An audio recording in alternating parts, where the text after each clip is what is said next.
Welcome to the Digible Dudes podcast. I'm David. I'm Reed. Reed, this one, we're about to record like 4 intros in a row, so let's keep them straight. This one's Minneapolis. That's helpful. What do you got to say about it? Well, super interesting. As we said up front, it's a market that we're pretty heavy in, and it just kind of organically happened. I say that, but I think I shouted out Janet for helping spread the word. Erica did have in her notes, don't name drop any clients. Oh. And then I was like, when you said it, I paused. I was like, does that count? Is it Janet? Janet's definitely an awesome advocate, though. I don't mind shouting her. And she's amazing. Yeah, she's been on the show, so I don't know where that came from, but I'll ask you later. But it's also gone through a lot, right? With George Floyd and the Black Lives Matter movement. So I think it's gone through maybe its most unstable time in the last decade, and we've been kind of in the thick of that. And so I think there's some good comments, insights as to what that looked like, how we managed through it, and then how things have kind of evened out a little bit versus where it was 2 years ago. Yeah. And not to mention the pandemic, but. And I got to this later, sort of like in part of the episode, but basically we have over 150 properties in that region. And then we have, we've been working on it, I guess, since 2018. And so we had lots of data for the data team and then Amelia and Kadye to pull together and sift through. I don't know if I don't totally buy into, I pushed them on the, is neighborhood any more significant in Minneapolis? I feel like it's always significant. So I didn't want it to come off like, well, you don't need to worry about neighborhood in, whatever, Dallas or Denver. I think it always matters. But they did a lot of work, like detailing out the different markets. And we get to something later in the episode about like Uptown versus, I forget the other, North Loop, I think they called it. Mm-hmm. And like how Uptown has a pretty low cost per lead, North Loop has a pretty high cost per lead, respectively. So I think there's a lot of interesting data for those that are local to listen to. And then if you're not local, there's some other tidbits that I think apply almost to anywhere. Like I just say, like with our mass, you can't, with our mass in that market, we have enough data to not say like, well, there's not enough here that this is an anomaly about North Loops, for example. Right. So I think it also is really good perspective for those that have, frankly, properties in any market to say like, well, shoot, just because this property on the east side of Houston is doing this doesn't mean on the west side of Houston we could expect the same thing. There's definitely a lot of microclimates that are happening, and then just like market forces that you can't always factor for. Yeah. True to all that. I think the only way for us to know if Minneapolis is unique on the whole neighborhood component is to obviously scrutinize some other markets. And even if we're not running actively in there, we could still probably glean enough insights to try and do some comps, similar size. There's always going to be uniqueness, but to see whether the difference in CPL, for example, that we saw with Minneapolis that you just pointed to is as extreme in, Houston. Yeah. But it would take some work to get there.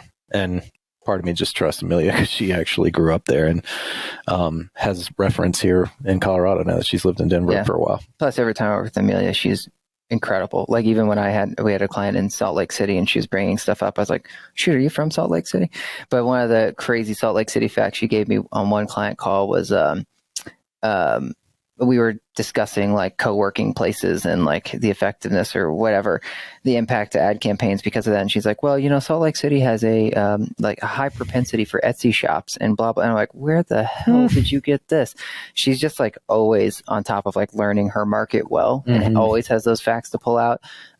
So she's definitely not just growing up there, but just generally that's who she is. Yeah. Not a shock. She just got promoted, I think, last month. So shout out to Amelia. And Kadye's always great too. So it's nice getting those perspectives, one more client side and hearing kind of some anecdotal stuff, but then all the data that Amelia in particular brings to the table. Yeah. With Kadye, it's hard to find another client services person that cares as much about their clients and results. Yeah. Meaning like, I'm like, oh yeah, property number 702. Let's get into it. That's not how she treats it. No. And I'm sure our clients I know actually appreciate that a ton. Yeah. Cool. Well, anyway, so if you're from Minneapolis, I'm sure you'll get something out of this conversation. And if you're not from Minneapolis, there's still a few nuggets for you to pull out. So hope you enjoy. Okay. We are now here with Kayde Pierce, Senior Account Manager at Digible. All right. Well, it's not your first time, I don't think. No, this is the second one. Although you seem more nervous this time than last time. You were seem like, nervous. what ums can we get rid of? Oh, yeah. Well, that's just how I talk sometimes. Yeah. She's just being humble. I think she's smooth as silk. Yeah. She was last time. Yeah. No pressure, Amelia. We're also here with Amelia. Yep, Amelia Anvary, and I'm a senior paid media strategist. That's Reed's.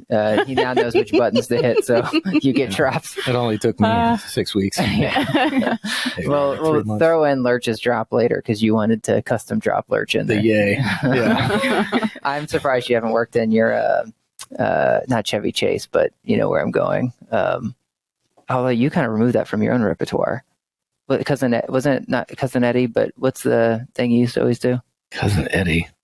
I don't know. Oh, never mind. I almost don't even want to actually remind you. Yeah, you don't want to get it back in my head. You could do Start that trend all You could do over without again. that Reedism. Yeah. All right. Well, we are here to talk about the Minneapolis market. So why don't you first, I didn't mention this ahead of time, but why don't you guys give us your background with Minneapolis? Why are you guys the digital experts in Minneapolis? Well, as an account manager, I have a very large client that is located in primarily St. Paul and Minneapolis. They also have properties throughout most of the state. I've been working with them for several years now. And we've been a close partner, as Digible has been a close partner with them in terms of working with their Yardi data and our data engineers. So we had a really robust background with them, and not just with a personal relationship, but also data heavy. Yeah. And from property management standpoint, we have multiple companies there. Last time I did a count, which was probably over a year ago, but we have over 150 properties in that region, which is lots of high quality data. Yeah. All right. Well, Thank you, Janet. Yeah. She had something to do with it. Yeah. No, definitely Janet and all of her network there, frankly. Yeah. Okay. So, Kadye, what is different about Minneapolis versus other markets, or what is it different than other markets?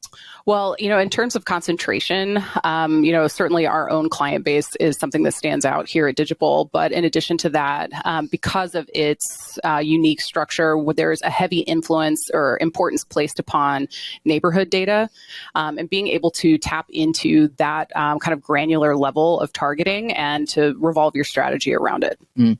Amelia, would you say it's any different at the neighborhood level for Minneapolis versus other markets? Yeah, in Minneapolis, everything is very structured around the neighborhoods. When people are talking about different areas, the neighborhood is the number one thing that they're saying in point of reference. So they could be talking about going to a restaurant and they're still saying it's in the Nokomis neighborhood, or they'll say it's in Lynn Lake. And neighborhoods especially are what people are using to search. And we see our best performance keyword-wise when it comes down to the neighborhood level. Yeah, I guess my challenge on that is every time we talk to a new management company, they're like, if you don't have anybody in Boise, then how do I know you guys will do a good job in Boise? Now, you guys have proven that we can do that in Minneapolis, but we also have, as we've now mentioned, lots of years. And I feel like everyone always says, you got to know this market really well. So where I'm trying to challenge is, why do you think Minneapolis might be more centric there than other places? If that's what you're saying. Like centric do you mean neighborhood focus? Yeah, neighborhood focus, sorry. I think it's because everything is so centered around different neighborhoods. Each neighborhood has its own personality. When people are talking about the uptown neighborhood, it's often about going out, the great restaurant scene, versus Northeast Minneapolis and North Loop. It's all of the artsy, folksy folks. It's people who like to go to specific food halls or go get craft beers and go to art shows, versus, hey, I want to go out and party on a Saturday night until 2 a.m. The people living in Northeast Minneapolis are not those people. Maybe a handful, but typically those people gravitate towards the West End neighborhood in St. Louis Park or uptown. Yeah.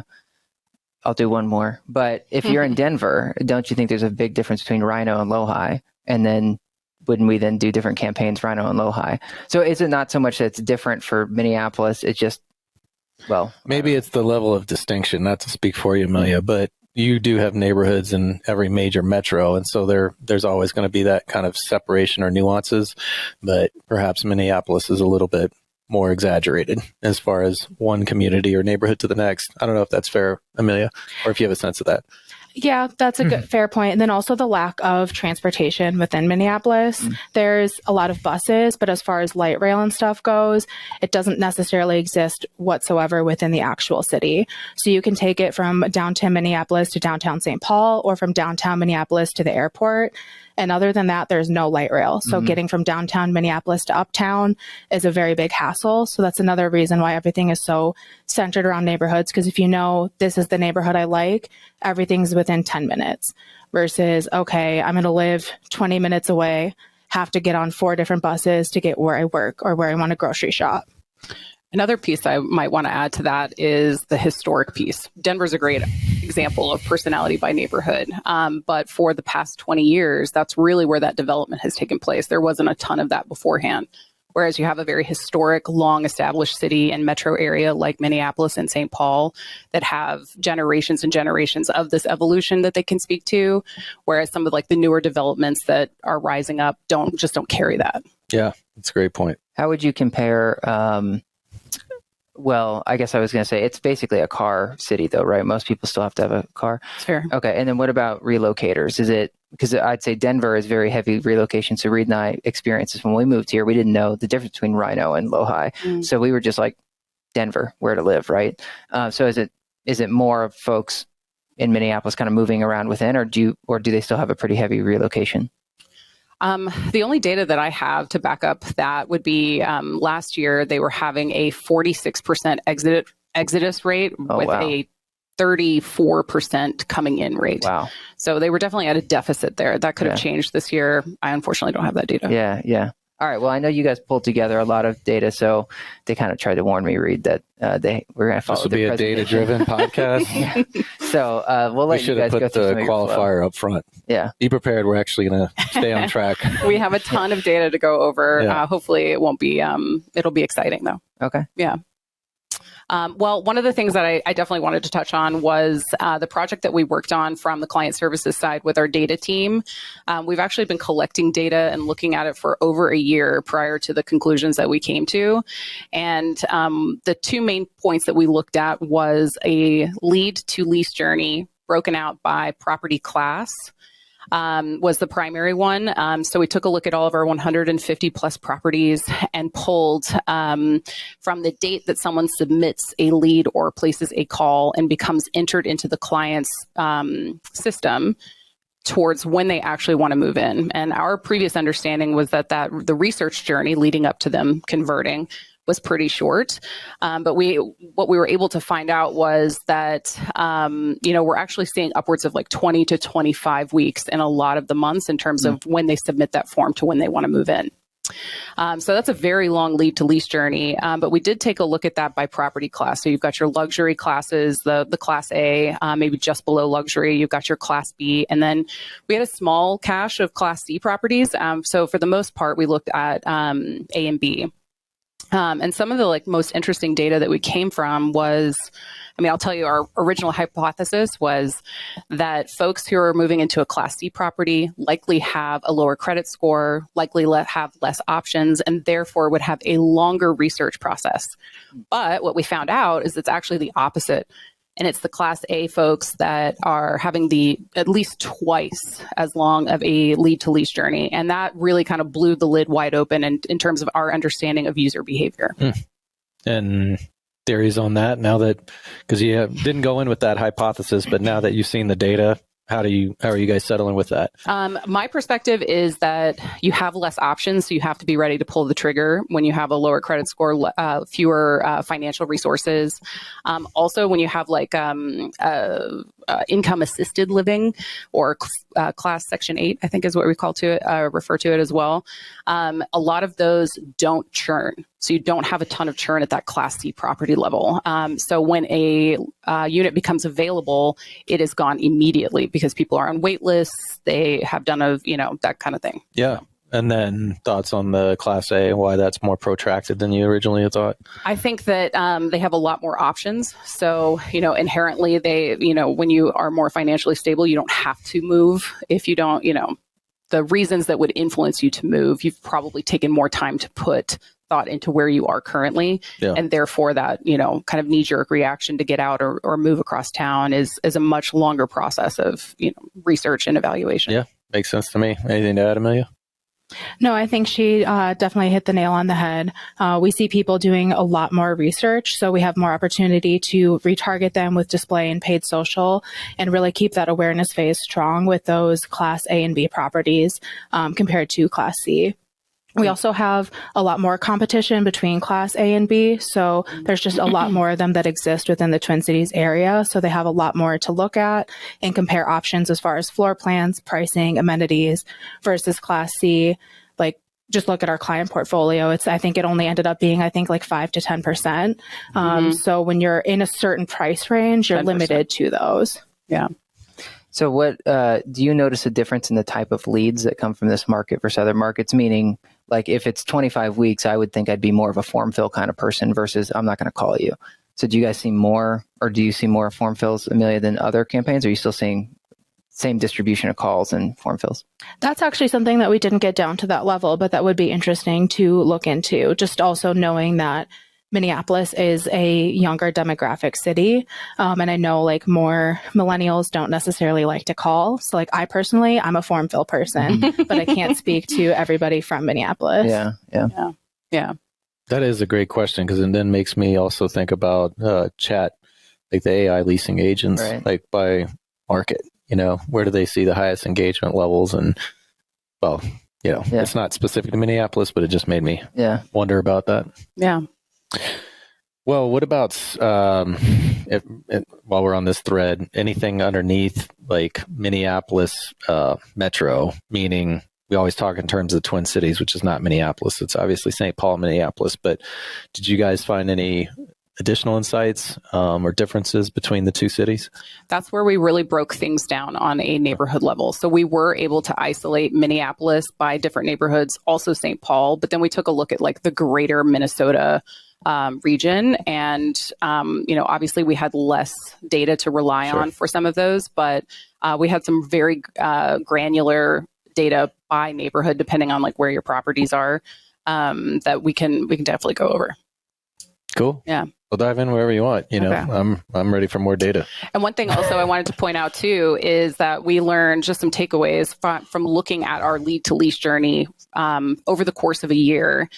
We were able to determine some things that we already knew, that the end of quarter 1 moving into quarter 2 is kind of like peak season. That's when everybody's moving, because as Amelia, a native to the area, has let us know that that's right before it gets super, super hot.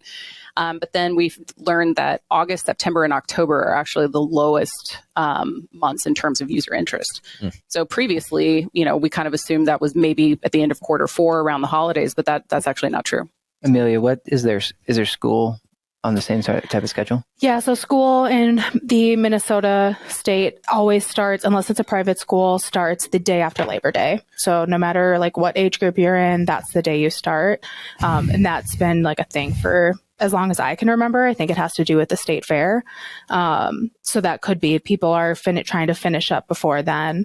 And then also the prime moving time as far as weather is the spring, because it's not cold enough where it's 30 below zero like it can be in January and February. And it's not 85 degrees and 90% humidity like it can be in July and August.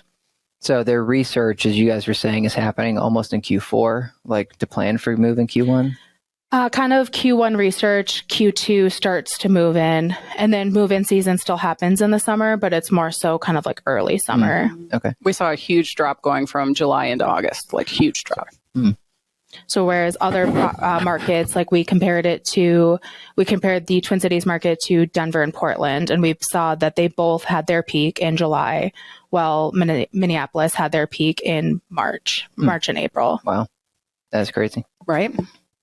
There were so many exciting revelations in our journey together. Yeah. So completely shifts up everything basically 2 months compared to our other markets. So I think that's definitely key takeaway, especially when planning out budgets and watching performance drops. Well, good segue for my next question. I don't know how much data per se we have on how we've approached the budgets or how they've been brought to us, because I know it goes both ways. But it's one of my favorite scenarios that Dave and I, not debate, but, is the Mother's Day situation. It's like, if you're a florist, do you spend money leading up, like kind of concentrated before Mother's Day, or do you spend money when it's not going to be as busy? And it's like, we know we're going to see the volume during Mother's Day. So do we really need to put our name out there? And so when you think about living in an apartment, living and budgeting in Minneapolis, how do you guys see it? Is it smarter to like kind of store up your nuts, so to speak, and really push hard in 3-4 month period where you know that they're actively like leasing? Or do you think that there's something to be said for actually putting some decent marketing out there during the downtime, because that's when there's, less built in, I guess, demand? Yeah, I mean, that's a great question. And my mind immediately goes to what your property's year-long struggles are. What I found working with some of these Minneapolis properties, and Amelia, I'd love your take on it too, is that they know property by property that they're really going to have a tough time in September, October, versus the property down the street is going to really struggle from December to January. So I would almost, not to deflect your question entirely here, is just to say that I would take it on a property by property basis because it is so granular. I don't know if you want to say anything else. Yeah, I think that's a good point. And then also just not necessarily dropping budgets fully, but shifting your media mix. So shifting more towards awareness and retargeting. So when people are researching, because they're not going to start researching a month before they move. Most people need to give 60 days notice for a lease renewal if they're not going to renew. And then that gives the crunch time to start researching other apartments. So a lot of times if people are in that phase of like, okay, I need to give my notice in 3 months or in a month to give 60 days, I'm going to start researching possible apartments now, look at the different floor plans, look at prices, and ultimately use that to guide my decision of, do I renew my lease or do I leave? As an apartment renter, that's what I do. And there's been a few times where I've been like, okay, it's just cheaper for me to stay, even though I'm going to get a lease renewal, that's going to be an increase. Or if I find a property that is amazing and fits my bill, then I can see, okay, do they have openings? And then I'm within that time frame of I can see what other people have given. Because a lot of times you don't know what's available until people say, hey, I'm not renewing my lease. Well, it makes a ton of sense. How do the KPIs then shift as you talk about the media mix shifting? So at the campaign level, I won't lead, so I actually won't answer my own question. I'm going to let you guys answer it, but I will hopefully tee you up. But with Google Analytics, do we spend a little more time on the website, analytics during slower times than we do when demand's super high? And I won't say any more. I can expand on that question if you want, but first, just tell us how the KPIs look a little different, as the media mix shifts. Yeah, so I'll be honest, we looked more so in-platform KPIs. We did not get to the Google Analytics piece, but that is something that's... We don't have a buzzer, but I would have hit it. It is like a great theory, though, because you're right. I feel like there are going to be different timings depending on what phases people are.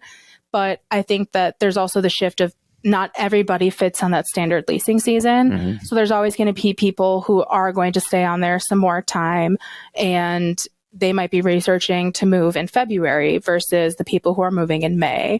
So I think that we will definitely see slight shifts, but it will ultimately balance out and not be like as great of a change as we might expect. Mm-hmm. I know with, in terms of property class, we did look at a couple of options of media mix distribution and where to put your budget. And for A and B, we did come to the conclusion that keeping your foot on the gas of search, despite occupancy fluctuations, is always going to should be a priority for those two classes.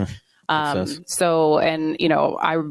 One of the things that we also looked at was how to allocate your media mix across upper, middle, and lower funnel for each of those property classes. But we did not look at it based on seasonality. Mm-hmm. Well, what about impression share? And this one's a little more for you, Amelia.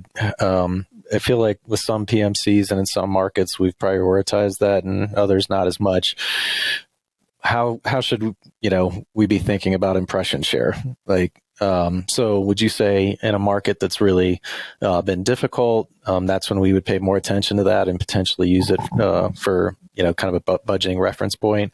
Or would you say impression share makes more sense in a really hot market? Or is it agnostic and it actually doesn't have any, does the health of the market have nothing to do with it? I think it more so depends on what exactly the client wants. We can only max out budgets so many ways while maintaining a high impression share on the account level. So for us, we focus more on where are we going to see the conversion performance versus where are they going to be the number one at all times. We always want to max out brand impression share to make sure that other people aren't stealing our impressions for our clients. But when it comes to like an apartment rental campaign, you can throw $100 per day at it and still be at lost impression share. Mm-hmm. So that's where I would rather focus on what the actual unit needs are and start focusing on, you have a lot of one bedrooms, we can focus on increasing your impression share, but maxing out your impression share isn't always the necessary solution for large PMCs in a hot market, because it can also then increase your costs because you're then playing against bigger players. Totally. Well, this one might get David, I don't want to say riled up, but is keyword branded versus non-branded. So we have kind of I feel like a default ratio that I think we're fine exposing on this podcast. But I'm curious, almost taking this back to the beginning when we said, more neighborhood focused. It seems to me that some markets, you need to be more aggressive with branded keywords, and in some markets, not so much. And a lot of that just has to do with naming conventions, right? And so I didn't know if you, Amelia, with some, and to the extent Kadye, but with different PMCs or markets, if that changes much, or if we pretty much stick to the same formula regardless of market. Pretty much stays to the same formula unless a client asks that we do more or less. The one exception is sometimes properties don't have much brand awareness.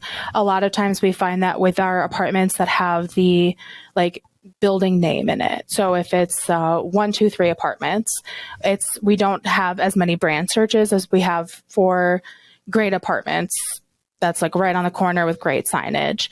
I think a lot of times it's harder for people to remember unless they have great brand campaigns on display and Facebook.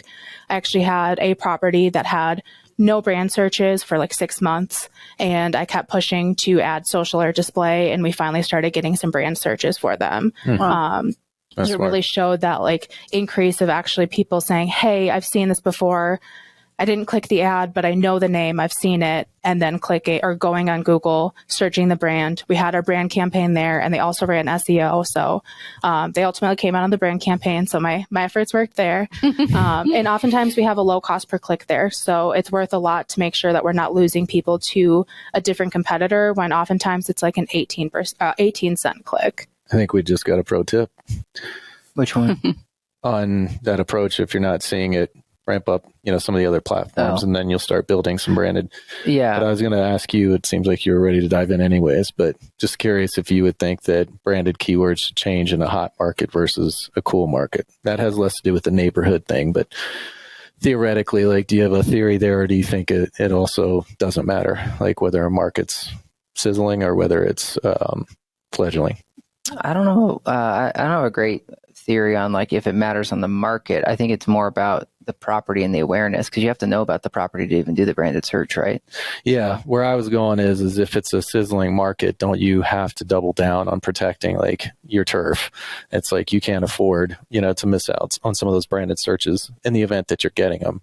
Versus in a slower market, you don't have as much of that, competition. But anyways, go ahead. Yeah. You were going to jump in. Well, I thought some of the interesting things. So you guys slice the data from obviously annually, then you meaning by month. Then you guys looked at it by class. You guys looked at it by neighborhood. You also looked at it by floor plan type. And so I thought some of the interesting data I saw was the studio cost being so much higher than other floor plan types. Do you guys have any background on that you could share? Meaning the cost per lead or? Yeah. Oh, okay. Cost per lead, yeah. I didn't know if you meant the actual rent. No. Sorry, I'm terrible. No, go for it. No. I think it speaks to kind of the demographic of a lot of these downtown, uptown Minneapolis neighborhoods, being young people fresh out of school or maybe in school looking for an affordable well, maybe not necessarily affordable, but looking for their own first place. So that's why we see a ton of competition for studio. I don't know, Amelia, what your thoughts are. Yeah, that, and we don't have as many properties with studio apartments, so it increases the competition for those. A lot of our properties have 1 and 2 bedrooms, so we see higher cost per click with both studio and 3 bedrooms, just because there's not as many available. Do any of us here, and maybe you'll have the answer to this, but proportionally what that typically looks like for like a Class A, or is it all over the board as far as studios compared to 3s, 2s, 1s, etc.? Like, is it typically 10% of the inventory for most Class A's, or do you have any idea, David? No, I thought you were going to go for cost per lead, because to me, then that's more on the market, like supply and demand on right. Well, that's why I was just asking, because then it's like, shouldn't we normally expect a higher cost per lead on studios if typically it's got the smallest percentage of inventory? Yeah, I don't think that's always true, though, in most market, meaning at least from my experience, but I don't know if you guys have anything. I mean, if we kind of base that an assumption off of what Amelia was saying in terms of competition at various levels, I mean, we do have those individual KPIs by property type or class type. So for instance, a average cost per lead for a studio in a class is over $200. It's $217. But if you look at a Class B, you're looking at $129. Wow. So that's a big difference. But those are also the highest CPLs that we saw across any unit type. Well, and maybe market, as you mentioned earlier, you had a lot more people exiting than entering, because was this most of 21 that this data was through? Or, so May to May. Yeah. So that would, that was a tough time also for Minneapolis. It was. What we don't know is what floor plans we're exiting. So within that 40%, were we seeing, and again, to some degree, you can assume it's based on the inventory, but was it disproportionately high for like 2 bedrooms or 3 bedrooms versus what you might see where a single person's able to stick it out because they have less overhead? Or is it just the opposite? I mean, there's all sorts of interesting kind of angles and insights to get underneath what we're currently seeing. But I still believe, just saying it out loud, like, it makes sense if you look at the macro trends with millennials, who's renting right now. So many people are, but that if you just have less supply, which typically that's what you're going to see with studios, that in any market, we're going to see higher CPLs. But I have no data or any way to confirm that, but it would be an assumption. I also remember anecdotally when I was speaking to different clients in the area during this time period that you're talking about, as how a lot of folks were moving out of like the center part of the city and to the outer part. And so I wonder if that's what drove some of the expense for the studios, for example, because if your studios were downtown and that's where a lot of like the Class A new lease up properties were, and then people are trying to locate to to the fringes, that can definitely drive up costs. Well, Amelia, what would you take away? What other learnings would you take away from this market as you enter other markets? Because I've worked with you in like California and Utah and all these other places. So obviously you feel like Minneapolis and St. Paul is unique, but what learnings you take from here that you would apply elsewhere? Just making sure to look at the granularity of the floor plan, cost per lead, and everything when you're figuring out how to allocate your budget. Making sure that you're staying on top of some of those floor plans that might be harder to lease, have a higher cost per lead, and balance it out with brand, balance it out with the more general apartment searches, and then also using social and having specific ads for certain floor plans. I think every town can benefit from having ads with the locality really called out. What's in your neighborhood, what's unique about the property, and if you ever want to feature specific floor plans, if there's ever a specific need, having a model unit that's been staged, especially for studios. When people look at a big empty room, most people, including me, don't have the creativity to look and say, look at what I can do with all this space. Whereas the right person, especially someone who can stage a unit, can come in and say, look at everything you can do with this space. And I think that would definitely be something that every market can learn from. It's something we did with one of my properties in the Uptown area, and they only had studio apartments, and they were struggling with their leasing. And then finally, after like 6 months, we were able to turn their campaigns completely off because they were fully leased. That's cool. Yeah. Wow. Well, we haven't gotten to, David just barely touched on it, but George Floyd, Black Lives Matter, and how much that obviously changed the climate in Minneapolis. And, I'd love to hear from you guys to the extent you feel like, you either have data or confidence in speaking about it, but how much that changed the equation and how much that's, I don't want to say simmered, but, has slowed down. The follow-up to that gets a little of the media mix thing, if you guys can stay with me, but was there more thought put into the creative during the peak of that as far as the sensitivity level, or we really need to be emphasizing, the experience on the property more than we have in the past? Search ads don't do that. So we really want to make sure that we use video or that we're doing audio things, social, you mentioned, to really convince people that, it's a good and safe experience here at this apartment community. Well, I can't speak personally. I can't speak to during, but I can say that post that there was a larger influence or importance placed upon amenities that provided security and safety. So private parking, garage parking, secure entry. We really made a huge effort to integrate that type of copy into all platforms, not just search and social, to just really emphasize that you don't have to, you can still get the same level of safety you expected before without having to relocate into the fringes. So anything to add there? Yeah, another thing we did was we really looked at the language that we used in our ad copy, making sure that it was, the property was in the uptown neighborhood where everything was happening. A lot of clients had us remove the uptown mentions. Some of them had us change it if they were right on the border of St. Louis Park, changing the verbiage to that, or West End, just to kind of make sure that things felt a little bit safer while people are reading it. And then on social, heavily monitoring the comments to make sure that people weren't commenting on anything about the unsafe conditions. Minneapolis and Minnesota as a whole is a very political state, and people get very heated.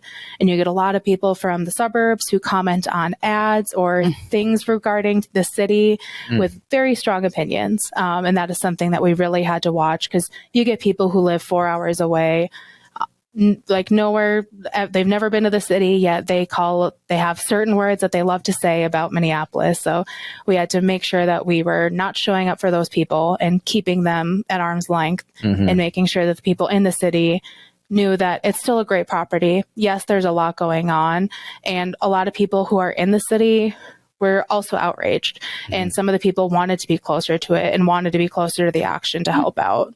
Well, It's a great perspective. It's fascinating because the data across the clients that you guys pulled shows that Uptown had the lowest cost per conversion, and so it's almost, I guess, like following your story, Amelia, here, where people really, it's in fact in one case it's 15% for the cost of a North Loop conversion rate. So just saying that Uptown seems like it's still performing really well, even though there had been a lot of challenges.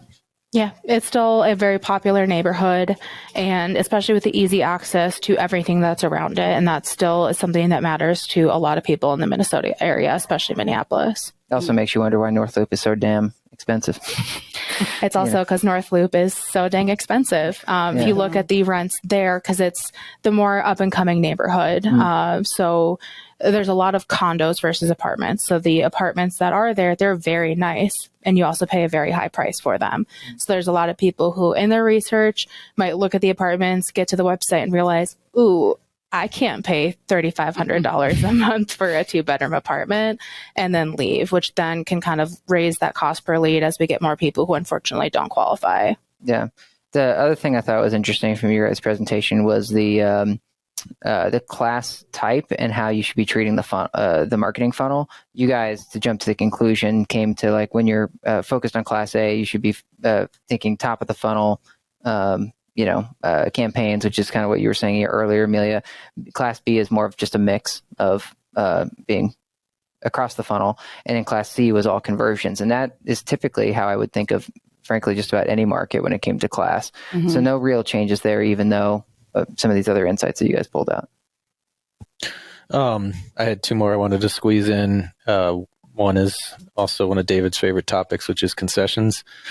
So I had done a mid-year check-in with, I think, Lincoln and Excelsior, two of a few of the PMCs that we work with in Minneapolis, and they both called that out. And that especially, like I'll say back to the peak of the social unrest, is that it became a concession war. That was the only place they could really turn to fill these units. So didn't know if that's something that you guys had perspective on, and if you're seeing that also starting to lighten up a little bit, and market market rates are back. I think it really depends on the timing. In the Minneapolis area, you see a lot of concessions in the dead of winter when it's harder to get people to want to move, especially in January when it's at a high 0 degrees outside. Not a lot of people want to move unless they really need to. And then some people want to move during that time because a lot of times you can get 1 month to 2 months free, depending on the property you choose. I'm also seeing a big push for concessions right about now, towards the end, going into September. That's kind of like the middle of that super low point that we were talking about before in terms of the whole year. And so that's when I'm starting to see concessions come for the first time in this quarter. Yeah, but it sounds like you guys are saying it's more seasonal right now. It's not like every day, every month. Yeah, it's not because that's where I battle. think it had gotten there at one point. Yeah, it's no longer like a bidding war against it. They're not all trying to have the lowest price and best concession. Now it's just as they need it and as they're trying to fill specific units. So a lot of the ones I've been seeing lately are only on 1 bedrooms or only on 2 bedrooms in specific floor plans. Yeah. So oftentimes they're doing it on the things that they know are the hardest to lease. Yeah. Well, last question for me, and then I'll let you guys or David wrap us up. But I don't know if you have any feeling on this one, because it's not necessarily something you're going to glean, from direct insights from a platform. Or I mean, from like our actual clients. But whether you've seen more of the larger PMCs come into Minneapolis over the last few years, or whether it's more or less stayed the same, or the inverse of that. So the reason I'm asking is, again, when I did the mid-year check-in, I think it was last year or 2 years ago, maybe, there's just some comments about not the fears, but the reality that when you see a really down economy, whether it's globally or whether it's like in a single market, that a lot of times that's when, investors see opportunity. And so some of the deeper pockets are like, well, now's the time because this won't last. So we can come in, be more aggressive, scoop up, start managing more like broaden our portfolio in Minneapolis and benefit more long-term instead of just that short-term game. So, any flavor on that, or do you guys, I'm not trying to put you in a position where you're kind of talking out of turn, but I personally have not seen new PMCs moving in, but that could be just a reflection of the limitations of the clients that I work with. Amelia works with a much wider Minneapolis portfolio than I do. Yeah, and I've mainly, we've expanded within my portfolios that I manage, but I haven't necessarily heard of any new ones. And having I went to college at the University of Minnesota. So a lot of the PMCs that we have now are the same PMCs that I knew then. The apartment names that I work with every day that I see in our Google Ads account, they're properties that I've driven by before. They're properties that have existed. Some of them are new, obviously, but a lot of them are within PMCs that already existed in the area and already have that brand reputation. Well, it's kind of comforting, good to know. David, I don't know if you have any handle on that, not just for Minneapolis, but that's another one that I'm curious now about, is what does the O&O percentage look like versus third party in maybe like the top 20 markets? So is there a common trend there, or as you talked about, I think the age of a market or the maturity, kind of where it's at, that has as much to do with it now as anything.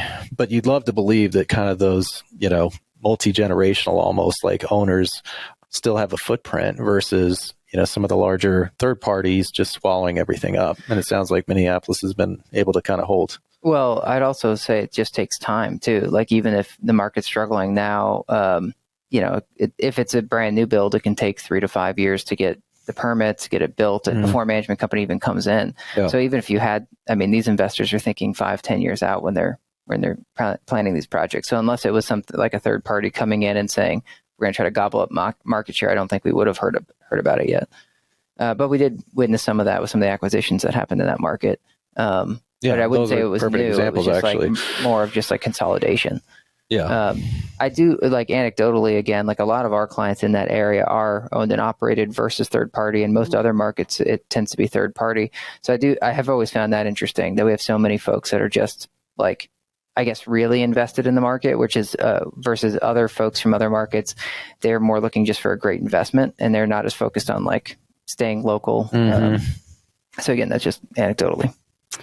I mean, I know that just like every market out there, the Minneapolis market, we saw single family starting to move in. We didn't have a ton of data on that, but we have run some services for single family. And I know that that's really blowing up in other areas of the country. But, Minneapolis Roundtable version 2.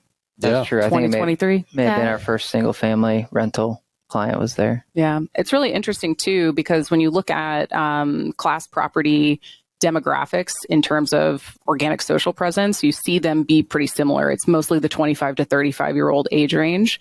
But for the single family homes, it was almost equally split from 0 to 90. I mean, it was a very segmented and was quite shocking.